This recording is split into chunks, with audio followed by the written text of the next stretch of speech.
शिव जी का एक नाम है इच्छा पूर्ण महादेव। कई लोग उसको माहेश्वर भी कहते हैं, इच्छा पूर्ण माहेश्वर। कोई उसको कहता है इच्छा पूर्ण महादेव। कई लोग उसको मन कामेश्वर भी कहते हैं, जो मन की बात को जान जाए, मन के भाव को जान जाए, मन के विचारों को जान जाए, जो हमारे मन के विचारों को, हमारे भीतर के विचारों को, जो हमारे भीतर के चित्त को जानकर हमारे मन की अभिलाषा को जो पूर्ण कर दे।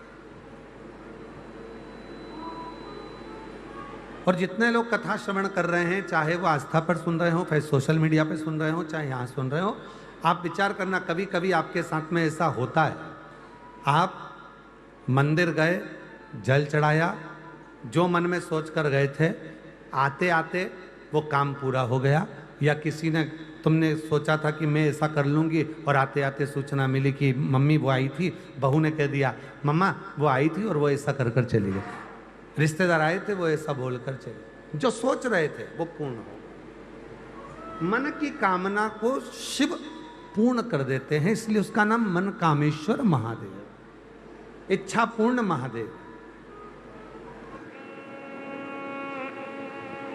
जितने श्रावण के महीने में जो उत्सव आते हैं, कई माताओं का तीज का व्रत आता है, छोटी तीज आती है, बड़ी तीज आती है, उत्सव आ जाता है, कहीं भादव के महीने में हरताली का उत्सव आ जाता है। ऐसे जो जितने त्यौहार हैं, आप जरा अंदाजा लगा कर देखना, भगवान नारायण विश्राम करे, अपना पूरा कार्यभार भगवान शिव जी को दे दिए। चतुर्मास में 4 दिन भगवान शंकर पूरे काम को संभालते हैं, और जितने त्यौहार पूरे साल में नहीं आते, उससे ज़्यादा त्यौहार ये 4 महीने के अंदर आ जाते हैं, 4 महीने के भीतर आ जाते हैं। इन 4 महीने में इतने त्यौहार क्यों आते हैं? क्योंकि देव अधिदेव महादेव का ये पावन चरित्र कहता है कि मेरे उपासक, मेरी साधना करने वाले, मेरा उपास करने वाले, मेरा व्रत करने वाले, मेरा नियम धारण करने वाले, जब श्रावण से 1 लोटे जल का, 2 लोटे जल का कोई नियम बना लेता है और मेरी साधना करना प्रारंभ कर देता है, तो उस पर 33 कोटि देवता अपनी कृपा बरसाना प्रारंभ कर देते हैं, अपनी दया करना प्रारंभ कर देते हैं, करुणा करना प्रारंभ कर देते हैं। पर कथा कहती है कि भगवान के भजन में, भगवान के स्मरण में, शिव की साधना में, शिव की भक्ति में दिखावे की जरूरत नहीं होती। चरित्र, ज्ञान और व्यवहार, क्या क्या चीज है? पहले नंबर पर है चरित्र, जम के बोलो क्या है? चरित्र। दूसरे नंबर पर है ज्ञान, बोलो क्या है? ज्ञान। और तीसरे नंबर पर है व्यवहार। इन 3 चीजों की कभी नकल नहीं होती। चरित्र की नकल नहीं होगी, पर कथा कहती है कि नकल मत करो, पर चरित्रवान बनो। अगर हम किसी को चरित्रवान देख रहे हैं, हम चरित्रवान देख रहे हैं कि हाँ ये चरित्रवान है, अच्छा है, हम सोचे कि जैसा वो है वैसा हम बन जाए, ना ना, नकल के चक्कर में तो कहीं ना कहीं काम बिगड़ जाता है। कक्षा 8वीं का पेपर था, एक के पीछे एक बच्चे बैठ गए, लिखने को आ गया दिल्ली की सबसे बड़ी मीनार का नाम लिखो। आगे वाले ने लिख दिया दिल्ली में कुतुब मीनार है, पीछे वाले ने आगे वाले का देखकर लिख दिया दिल्ली में कुतिया बीमार है। तो नकल तो कहीं ना कहीं गड़बड़ कर जाती है। तो शिव पुराण की कथा कहती है, भगवान का पवित्र चरित्र कहता है, शिव तत्व कहता है कि एक चरित्र, दूसरा ज्ञान और तीसरा व्यवहार, इनमें नकल नहीं होती। आप चरित्र देखकर दूसरे की आप सोचें कि मैं इसकी नकल कर लूं, जैसा ये चरित्रवान है वैसा मैं हो जाऊं, बहुत मुश्किल, बहुत मुश्किल।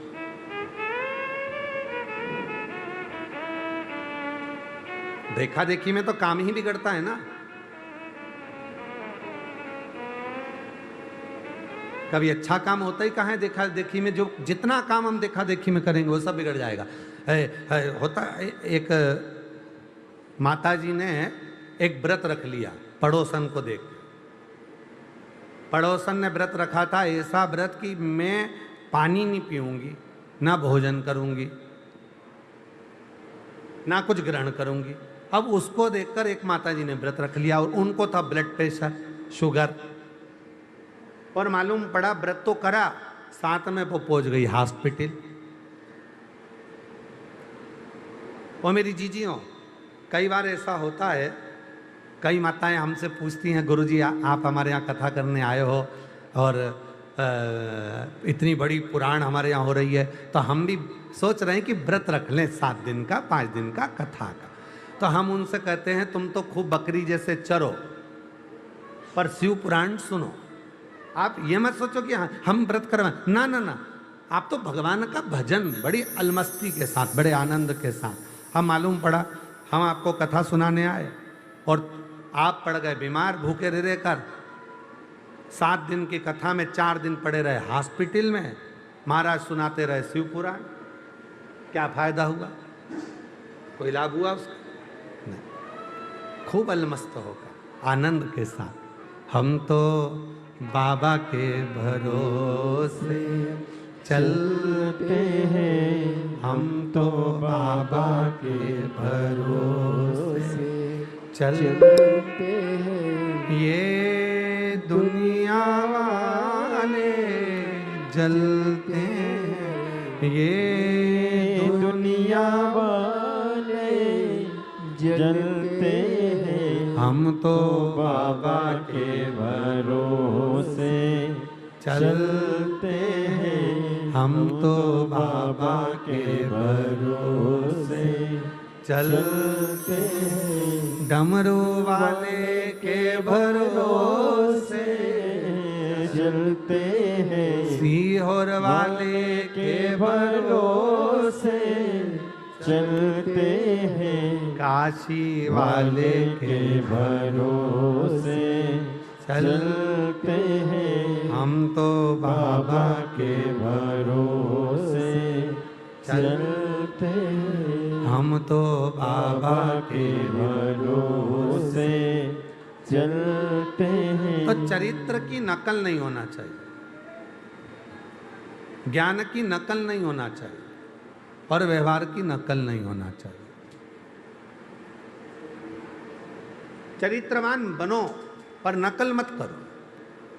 आप किसी तीर्थ में गए और तीर्थ में पहुंचे और आपके पास में भगवान शंकर का शिवलिंग नहीं है।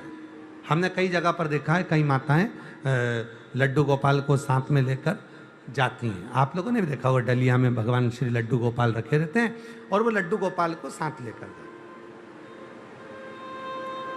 लड्डू गोपाल को साथ ले जाते। शिव महापुराण क्या कहती है? शिव महापुराण की कथा कहती है आपके घर में शंकर भगवान का शिवलिंग है, पर आपको अपने घर के शिवलिंग को डलिया में रखकर, टोकरी में रखकर कहीं पर लेकर नहीं जाना है। अपने घर के शिवलिंग को अपने घर में रखकर आप चले जाओ। भले 2 महीने के लिए गए, 15 दिन के लिए गए, 8 दिन के लिए गए, 10 दिन के लिए गए, 25 दिन के लिए गए, 6 महीने के लिए गए, आप तो अपने घर के शिवलिंग पे एक चावल का दाना चढ़ा दो, एक बेलपत्र चढ़ा दो और बाबा को वहां पर रखकर चले जाओ। क्यों? क्योंकि आप घर में नहीं हो तो कम से कम आपका पिता देवाधिदेव महादेव तो घर में है और वो आपके घर की रक्षा कर रहा है, वो आपके घर में विराजमान है, वो आपके घर की रक्षा में लगा हुआ है। आप उनको छोड़कर, अब कई लोगों ने विचार क्या कर लिया कि लड्डू गोपाल जी को साथ में लिया, डलिया में लिया और सब दूर लेकर जहाँ, अब कई लोग लड्डू गोपाल जी के साथ में कहीं पर झूठे हाथ भी लड्डू गोपाल जी को लग रहे हैं। कहीं लड्डू गोपाल जी को स्नान कर रहे हो तो तुमने कहीं रख दिया, कहीं वॉशरूम के लिए गए हो तो कहीं जमीन पर रख दिया, कहीं लड्डू गोपाल जी को सोच कर्म के लिए गए हो तो रख दिया। अब वो लड्डू गोपाल के भाव को तो समझो। शिव पुराण क्या कहती है कि भगवान को हाथ में लेकर नहीं चलना है, भगवान को दिल में लेकर चलना है, भगवान को हृदय में लेकर चलो, भगवान को अपने मन में बिठाकर चलो। क्यों? क्योंकि स्वयं हम शिव जी को जल चढ़ा रहे हैं, पर जल चढ़ाने में भी कहीं हम अपना जल चढ़ाते चढ़ाते किसी को दिखा तो नहीं रहे हैं, अपन किसी को ये तो नहीं बताना चाहते कि मैंने शिव जी पर इतना जल चढ़ाया, मैंने इतना दही चढ़ाया, मैंने इतना दूध चढ़ाया, मैंने इतना अभिषेक किया, मैंने इतने बेलपत्र चढ़ाए।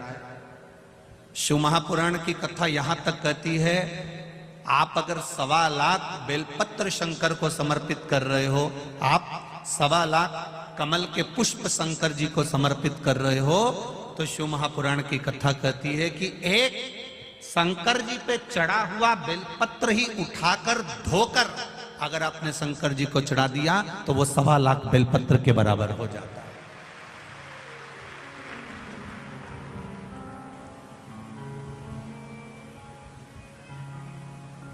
तुलसी का दल, गंगा जल, बेलपत्र और कमल का पुष्प, ये 4 चीजें कभी बासी नहीं होती।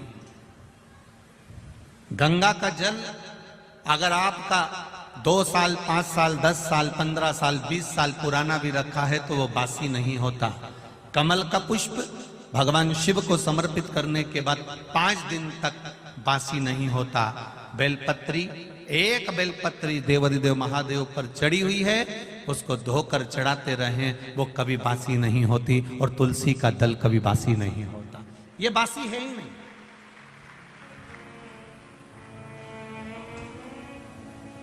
भागवत, रामायण, गीता, शिव पुराण, भगवान का भजन, कीर्तन, स्मरण, मंत्र जाप, आपके गुरु ने जो आपको जाप दिया है, आपके गुरु ने जो शब्द दिया है, आपने जो भगवान का नाम पकड़ कर रखा है, भजन पकड़ कर रखा है, ये कभी बासी नहीं होता। आप जब गाओगे तब वो ताजा, उसमें बासी का नहीं।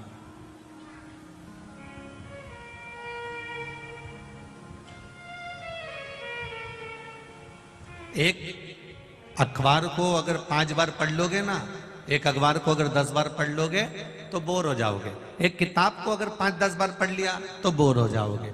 एक मैगजीन को 5-10 बार पढ़ लिया तो बोर हो जाओगे। मन नहीं लगेगा कि ये मैगजीन हमने पढ़ चुके हैं, ये अखबार हम पढ़ चुके हैं, ये किताब हम पढ़ चुके हैं।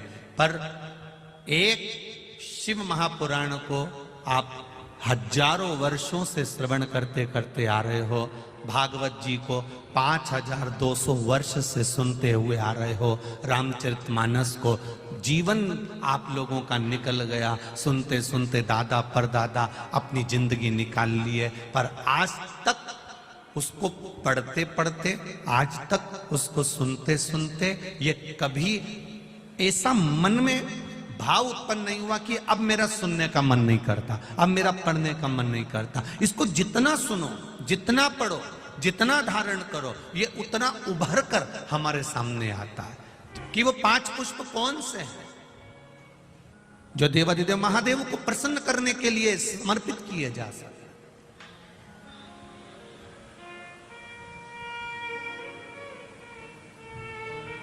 और पुष्प की भी मूलता वो है, कितना विचित्र है हमारा शास्त्र। वायु पुराण कहता है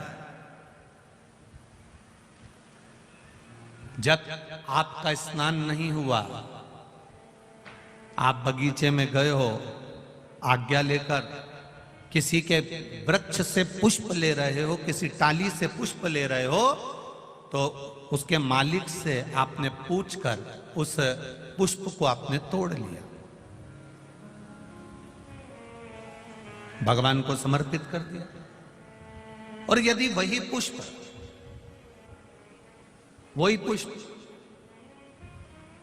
आप बिना पूछे, जिसका बगीचा है, जिसका पौधा है, जिसका पेड़ है, उससे तुमने पूछा ही नहीं, और तुमने तो सोचा हाँ सवेरे सवेरे कौन देख रहा है, फूल तोड़ा लिया और शंकर जी को चढ़ा दिया, तो शिव महापुराण की कथा कहती है ये पुण्यता का कार्य नहीं है, यह पाप कर्म की शुरुआत हो जाती है, इसमें सुख का अनुभव नहीं होता। थोड़ा आप लोगों को भले बुरा लग सकता है कि हम दूसरे के पेड़ से फूल तोड़ कर ला रहे हैं, या तो आपको उस पेड़ वाले से हम दूसरे के बगीचे से पुष्प लेकर आ रहे हैं, या तो उस बगीचे वाले से हम दूसरे के यहाँ से पुष्प लेकर आ रहे हैं। उस पुष्प जिसके बगीचे से ला रहे हो, जिसके पौधे से ला रहे हो, जिसके वृक्ष से ला रहे हो, शंकर भगवान को फूल चढ़ाने का भी नहीं है आपके पास में, तो आप एक चावल का दाना चढ़ा दो, पर अपना चढ़ाओ। शंकर जी को अगर फूल चढ़ा रहे हो तो आप पहले सामने वाले से पूछो कि आपके बगीचे से मैं रोज फूल तोड़ सकती हूँ, आपके यहाँ पेड़ से मैं आप पुष्प ले सकती हूँ। अगर वो कह दे हाँ हमारे यहाँ तो लगे ही रहते हैं, तुम्हारा मन करा करे तोड़ लिया करो, तुम्हारा मन करे उतार लिया करो और भगवान को चढ़ा दिया करो, तो वो पुष्प जब आप शिव जी को चढ़ाओगे तो आपको जीवन में एक आनंद की अनुभूति होगी और आपके कार्य सफल होना प्रारंभ हो जाएंगे अपने आप। पर यदि हमने चोरी कर कर चुपचाप से जाकर पुष्प को चुरा लिया, बगीचे से निकाल लिया और तुमने सोचा मैं भगवान का श्रृंगार करूंगी, मैं भगवान को सजाऊंगी, मैं भगवान का अलौकिक श्रृंगार करूंगी, तो उसमें पुण्यता का भाग नहीं आता महाराज, उसमें सुख का अनुभव नहीं होता है, उसमें आनंद का अनुभव नहीं। जाते हो आप लोग शिव जी के मंदिर में जल चढ़ाने? कितने लोग जाते हैं? जरा हाथ उठाओ। सभी जाते हो? धर लो वापिस धर लो, धर लो, धर लो। बोलबम का नारा है, आवाज नहीं आई, जरा दमदारी से बोली है, बोलबम का नारा है। बस आपका जो हाथ अपने जल चढ़ाने का उठाया ना, उससे समझ में आ गया कि आप सब इकट्ठे और भोले जी के पट्टे, समझ में आ गया हो, समझ में आ गया। शिव तत्व को जाना है आप, जाओ उसके मंदिर तक, जाओ उसकी चौखट तक, उसके दरवाजे तक। जब हम उसकी चौखट तक, उसके दरवाजे तक, उसके मंदिर तक जाते हैं, उसके द्वार तक पहुंचते हैं, तो कभी ना कभी तेरे मंदिर में आना मेरा काम है और मेरी बिगड़ी बनाना तेरा काम। कभी ना कभी वो भी अपने दरवाजे तक दौड़कर आता ही है, ये निश्चित है। हम जाएं, एक लोटा जल देवादिदेव महादेव को चढ़ाने के लिए जाएं, पर विश्वास के साथ जाएं, भरोसे के साथ जाएं, दृढ़ता के साथ जाएं।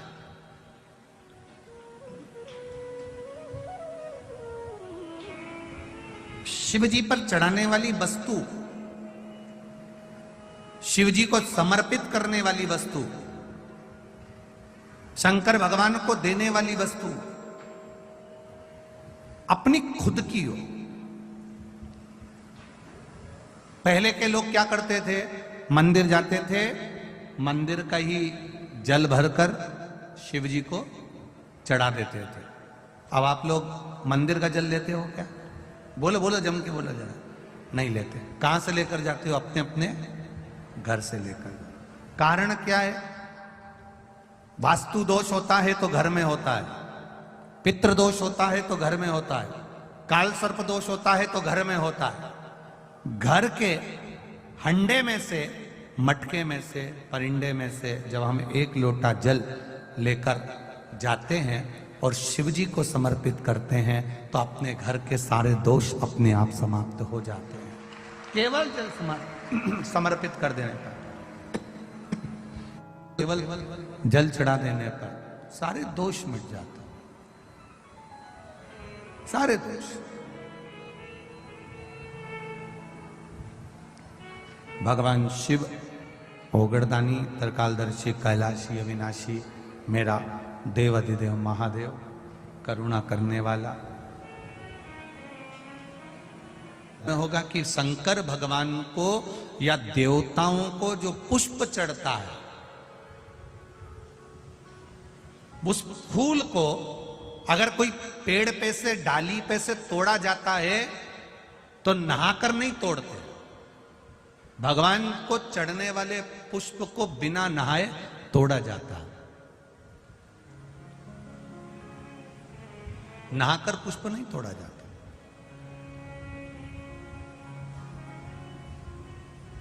कितने लोग हैं जो बगीचे से फूल तोड़ते होंगे तो नहा के तोड़ लेते होंगे, और कितने लोग हैं जो बगीचे से पुष्प तोड़ते हैं तो सुबह सुबह उठे, मंजन आदि करा, हाथ पैर धोया, बगीचे में गए, डाली पे से फूल तोड़े और भगवान को समर्पित करे। वायु पुराण का शब्द करा है, भगवान को समर्पित होने वाले पुष्प जब आप तोड़ते हैं, लेकर आते हैं,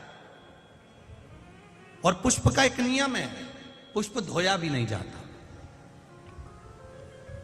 पुष्प को पानी में धोते नहीं, जैसा डाली से मिला है बस उसको लिया रख दिया। जब आप पूजन करने के लिए बैठे और पूजन के समय पर उस पुष्प को तुमने उठाकर भगवान को समर्पित किया, भगवान को चढ़ाया, भगवान को समर्पित करना प्रारंभ करा। अब आप लोग कहेंगे गुरुजी शरीर बासी है, शरीर हमारा बताओ, हम स्नान करे नहीं है और स्नान नहीं करे और फूल तोड़ लिया तो वो फूल अशुद्ध नहीं हो गया? वो फूल शुद्ध ही नहीं हुआ। वायु पुराण कह रही है, वायु पुराण वर्णन कर रही है, भगवान को चढ़ने वाला पुष्प जब हम डाली पे से उतार कर लेकर आते हैं और लाकर हम भगवान के पास में कहीं स्थान पर रख देते हैं, और स्नान करने के बाद जब हम शंकर भगवान को याद, कोई भी राम जी को, कृष्ण जी को, ठाकुर जी को, देवी जी को वो पुष्प जब समर्पित करते हैं तो उससे ना जाने कितने कितने दोष हमारे जीवन के समाप्त हो जाते हैं। ये वायु पुराण वर्णन कर रहे हैं। ना जाने कितने कितने दोष हमारे समाप्त हो जाते हैं। ये वायु पुराण कर रहे हैं। पंच पुष्प शिव महापुराण की 2 बातें अपनी जिंदगी में उतार कर रखना। यदि कोई बड़ा रोग अपने जीवन में नहीं चाहते हो, इस मुख को जिंदगी भर शुद्ध चाहते हो और इस मुख में कभी कोई बड़ी बीमारी नहीं चाहते हो, तो 2 बातें अपनी जिंदगी में उतार कर रखना। एक, भगवान के पड़े हुए निर्माल्य पर कभी लांगा ना जाए। दूसरा, अपने मुख में पान खाकर, गुटखा खाकर या कोई वस्तु खाकर जो मंदिर के लिए रास्ता जा रहा हो, भगवान की कथा के लिए रास्ता जा रहा हो, भगवान के द्वार पर रास्ता जा रहा हो, वहां अपने मुख से थूका ना जाए। जितने लोग पार कर कर जाते हैं उतना दोष आपको लग जाता है और आपका जीवन नष्ट हो जाता है।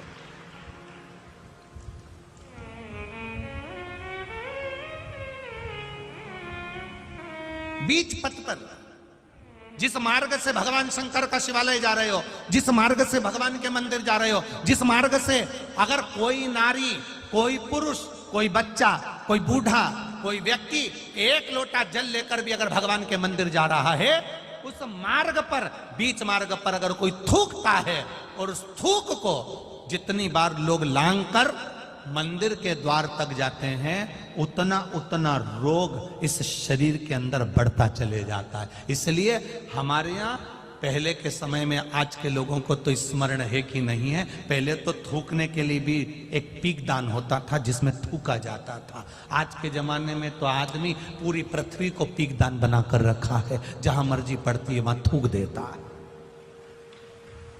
ये श्रेष्ठता नहीं है हमारे। ये वसुंधरा, ये पृथ्वी, ये वसुंधरा, ये भूमि माता, ये पृथ्वी माता, जिसकी गोद में हम पाल पोस कर बड़े हुए हैं, जिसका दिया हुआ अन्न हम पा रहे हैं, जिसके आनंदमय आशीर्वाद से हम अपनी जिंदगी जी रहे हैं, इस पृथ्वी को भी नमन करना चाहिए, नमन, प्रणाम करना चाहिए। हम हमेशा कहते आए हैं, आज फिर कहते हैं, जिसकी बंजर भूमि पड़ी हो, जिसमें अनाज भी नहीं होता हो, बहुत मेहनत कर लिया, उस भूमि में कुछ नहीं होता, लोगों ने कह दिया इस भूमि में कुछ नहीं होता, ये जमीन बेकार है, ये जमीन बेकार है, ये जमीन बेकार है। आपसे निवेदन करना चाहेंगे, किसी मंदिर का निर्माल्य जो शिव जी पर चढ़ा हो, इकट्ठा हो गया हो, उस मंदिर के निर्माल्य को एकाग्रित कर लो, डलिया में भर लो और पूरे पूरे भूमि पर उस निर्माल्य का खाद बनाकर, उस पूरी जमीन पर आप उस निर्माल्य के खाद को थोड़ी थोड़ी दूर पर इतना इतना खड्डा खोद कर बाबा के उस निर्माल्य को डालना प्रारंभ करिए। क्यों? क्योंकि उससे भूमि की उपज देव अधिदेव महादेव की कृपा से अपने आप बढ़ना प्रारंभ हो जाएगी। उसको रखो, डालो, सभी जगह पर नहीं, कुछ स्थान चिन्हित कर लो कि हाँ ये बमूल का पेड़ है, इसके नीचे मैंने रख दिया, बे पीपल का पेड़ है, इसके नीचे मैंने रख दिया। उस निर्माल्य का एक बाबा से निवेदन कर कर, बाबा बस आपको लेकर जा रहा हूं, ये समझो कि आप मेरी भूमि को उपजाऊ आप बना सकते हो, मेरे जीवन को धन्य आप बना सकते हो। उससे दो फायदे होंगे। क्या? एक, निर्माल्य जो इकट्ठा होता है, लोग उसको ले जाकर नदी में डाल देते हैं। नदी में डाल देने से नदी दूषित हो जाती है, नदी में प्रदूषण हो जाता है। तो वो निर्माल्य जब आप जमीन में ले जाकर गाड़ोगे, डालोगे, तो नदी भी शुद्ध होगी और भूमि में भी उसकी खाद बनकर उस भूमि पर भी उसका शुद्धता का भाव जागृत होगा। अब करो उससे, आप कहो।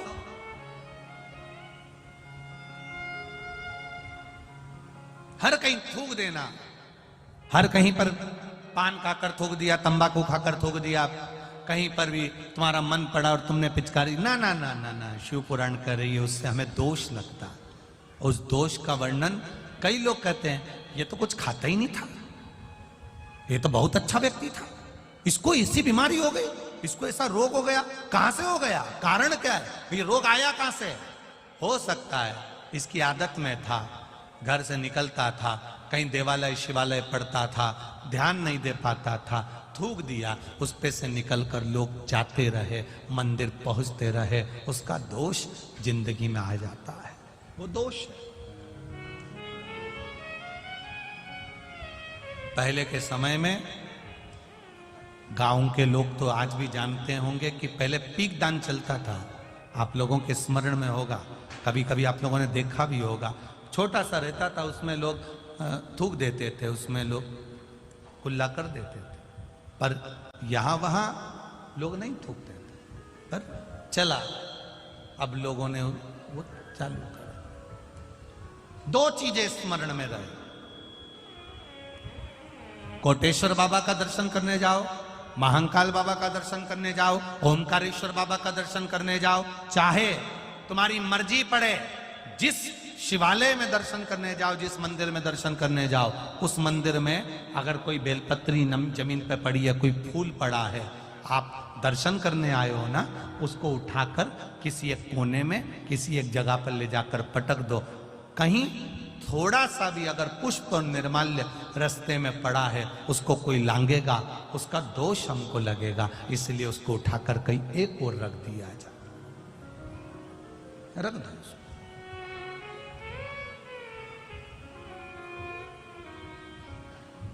हम तो यहां तक कहते हैं, किसी मंदिर में पुजारी जी बैठे हैं, पंडित जी बैठे हैं, कोई आया दर्शन करने के लिए, आप भगवान की बेलपत्र, भगवान का पुष्प उसी को दो जो आपसे मांग रहा। कई बार विद्वज्जन उस फूल को, उस बेलपत्री को उठाकर उसको दे देते हैं जो उसका मोल नहीं समझता, और बाद में उसको ले जाकर कहीं पटक देता है। उसमें उसकी प्रधानता नहीं होती है, उसकी प्रधानता।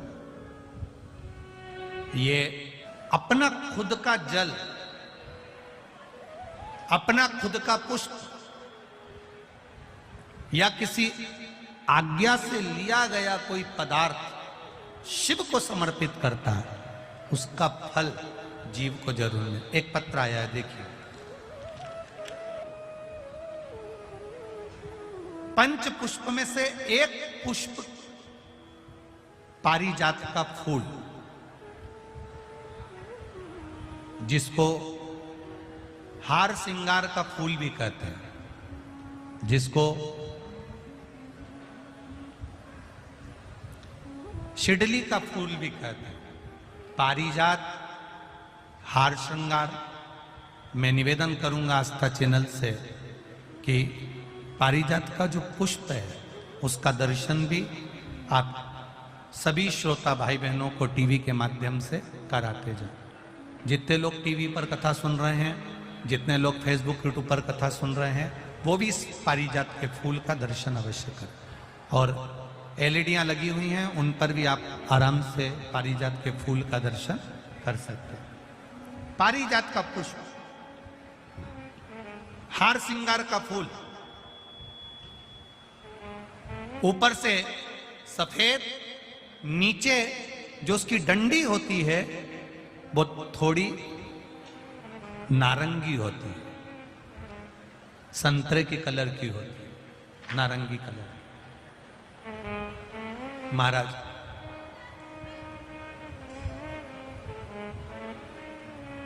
रात्रि में खिलने वाला ये फूल,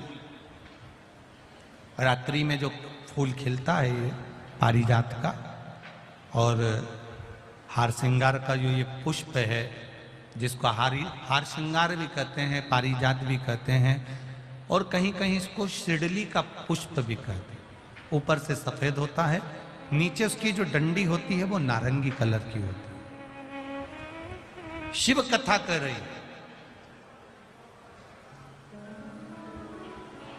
शिव महापुराण का चरित्र कर रहा है। जिस समय पर संतान की प्राप्ति नहीं होती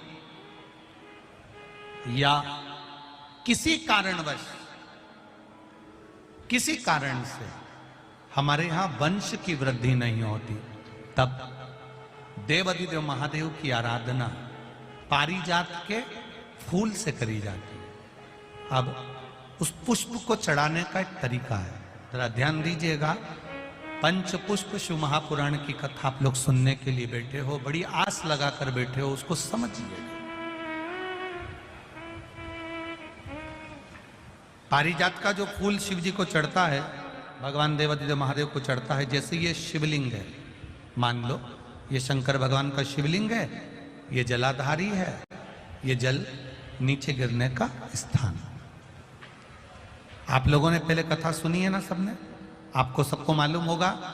राइट में गणेश जी का स्थान, लेफ्ट में कार्तिकेय का स्थान, बीच में अशोक सुंदरी की जगह।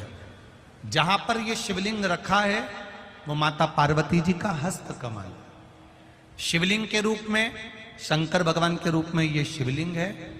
ऊपर से जो एक एक बूंद जलाधारी नीचे गिरती है वो शंकर भगवान की 5 लड़कियां, जया, विषहरा, शामली बारी, दौतली और देव, ये शंकर जी की 5 बेटियां हैं। वंश वृद्धि के लिए, कार्य सिद्धि के लिए, वैभव प्राप्ति के लिए, या अपने हृदय की सुख समृद्धि के लिए, संतान प्राप्ति के लिए पारिजात हार श्रृंगार के फूल की शिव जी को आराधना होती है। हार श्रृंगार का जो पुष्प होता है, अशोक सुंदरी वाली जगह पर हम पारिजात के पुष्प को समर्पित करते हैं। उसकी डंडी का जो मुख है वो शिवलिंग की ओर होता है जब अपन अशोक सुंदरी पर चढ़ाते हैं, और फूल का मुख इधर होता है।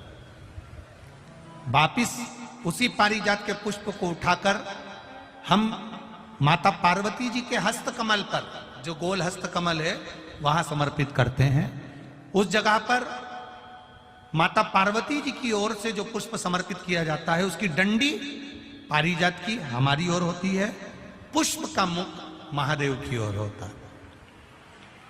तीसरी जगह जब हम पारिजात के पुष्प को अशोक सुंदरी पे से उठाकर जगत जननी के हस्त कमल पर रखते हैं, हस्त कमल पे से उठाकर देवाधिदेव महादेव के शिवलिंग पर रखते हैं, उस समय पर पारिजात के पुष्प की डंडी शिवलिंग के ऊपर होती है और फूल का मुख अपनी ओर होता है। इस जगह पर पारिजात के पुष्प की डंडी के केसर से ही महादेव को त्रिपुंड लगाया जाता है और महादेव से प्रार्थना करी जाती है।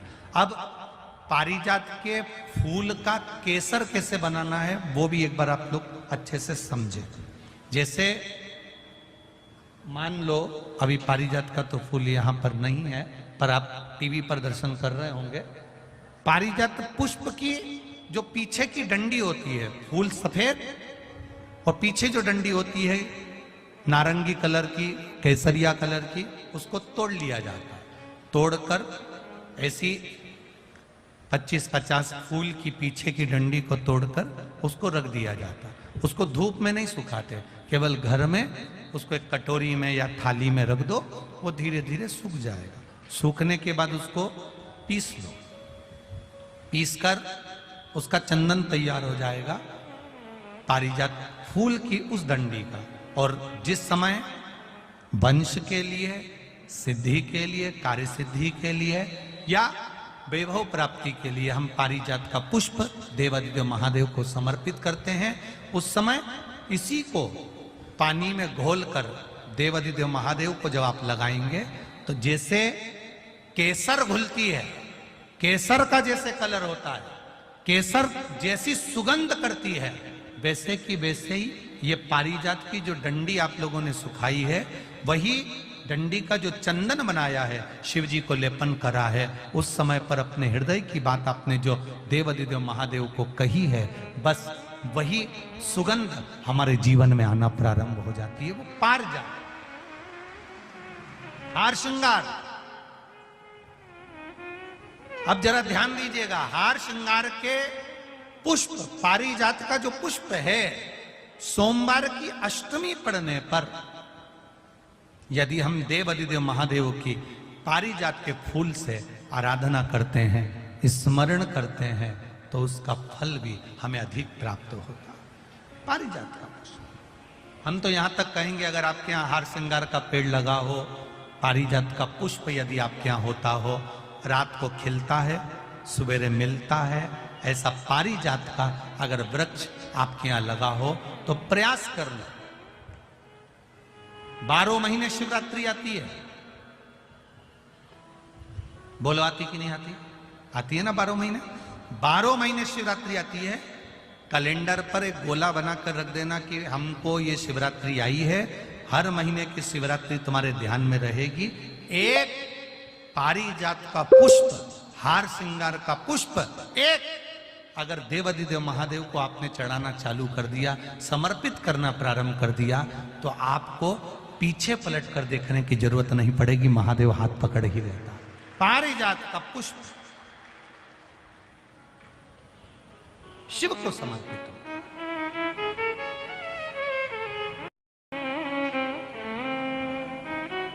सफेद कलर का पुष्प है, आप टीवी पर दर्शन कर रहे होंगे, केसरिया कलर की, नारंगी कलर की उसकी डंडी है, भगवान शिव को समर्पित पारिजात।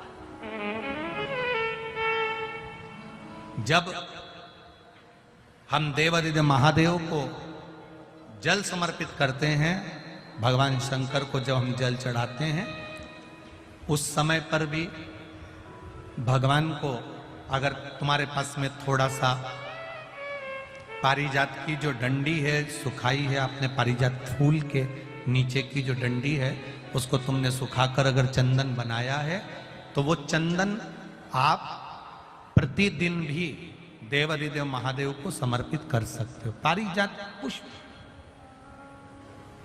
एक बात और हमारे स्मरण में रहे,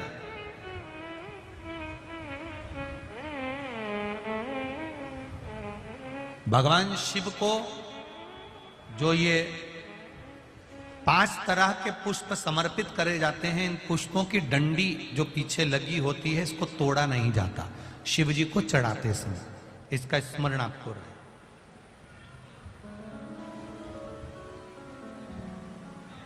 तीन शिवालय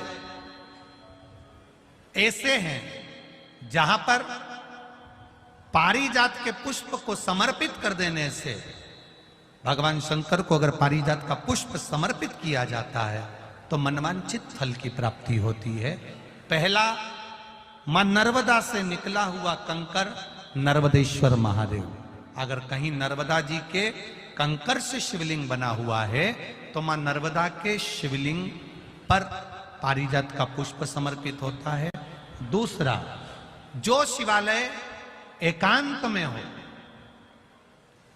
एकांतेश्वर महादेव जो एकांत में बैठे हो, भले ओटले पर बैठे हो, अकेले बैठे हो, एकांत में बैठे हो, वो एकांतेश्वर महादेव पर भी पारिजात का पुष्प समर्पित कर देने से, अगर कोई अदालत का कोर्ट केस होता है तो बाबा देवादिदेव महादेव का मात्र पारिजात पुष्प का स्मरण या उसको समर्पित कर देने से भी फल की प्राप्ति होती है।